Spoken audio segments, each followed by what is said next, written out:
Habari za wakati huu ndugu mpenzi mtazamaji na mfuatiliaji wa chaneli hii. Karibu sana kwenye uchambuzi wa kina. Hapa leo nitakwambia mambo yamechacha Tanzania. Chama cha Demokrasia na Maendeleo Chadema kanda ya Victoria kimetangaza kuwa ndani ya wiki 3 kinaenda kuzindua operesheni kubwa yenye jina la Operation Free Tundu Lissu pamoja na harakati za kudai katiba mpya. Tangazo hili limeletwa wakati Tundu Lissu bado yuko kizuizini kwa kesi ya uhaini tangu Aprili mwaka 2025 na baada ya ripoti ya tume ya Jaji Chande. Leo tutazungumzia tangazo hili kama kauli ya kawaida. Kanda ya Victoria ya Chadema inayojumuisha mikoa ya Mwanza, Geita, Shinyanga, Simiyu pamoja na Kagera imetangaza kuwa ndani ya wiki 3 itazindua operesheni 2 kuu. Na operesheni ya kwanza ni Operation Free Tundu Lissu, yani harakati za kudai kuachiliwa huru wa mwenyekiti wa taifa wa Chadema Tundu Antipas Lissu ambaye amekaa kizuizini kwa zaidi ya mwaka mmoja kwa kesi ya uhaini ambayo inamkabili.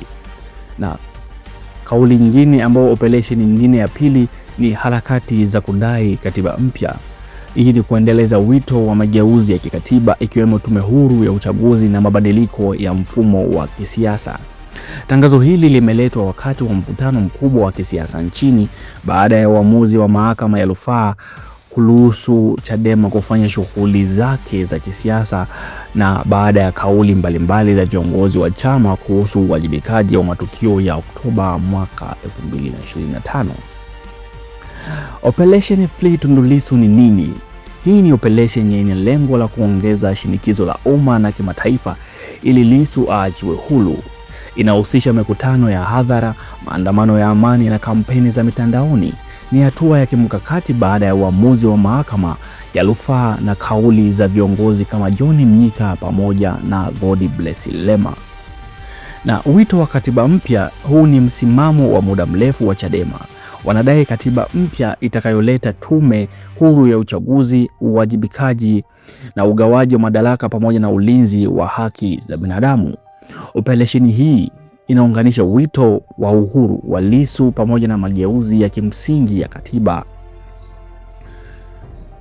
Tundu Lissu yuko kizuizini tangu Aprili 9 mwaka 2025 na pia ripoti ya jaji ya tume Chande iliwasilishwa Aprili 23 mwaka 2026 ambapo Chadema inarejea katika siasa za hadhara baada ya uamuzi wa mahakama ya rufaa.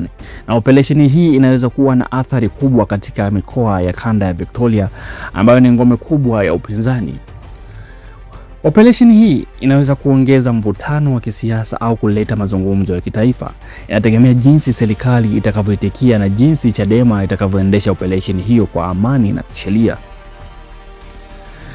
Hii ina maana gani kwa upande wa taifa pamoja na serikali pamoja na wadau kwa ujumla?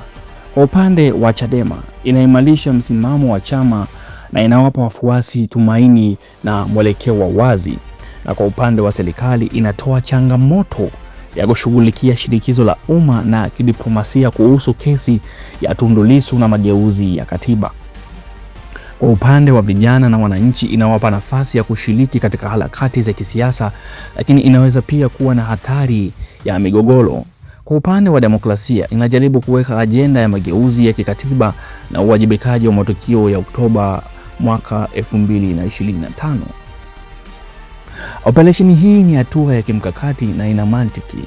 Chadema inatumia nafasi iliyopata baada ya uamuzi wa mahakama ya rufaa kuongeza shinikizo la umma. Kudai uhuru wa Lissu na katiba mpya ni msimamo thabiti wa chama kwa miaka mingi.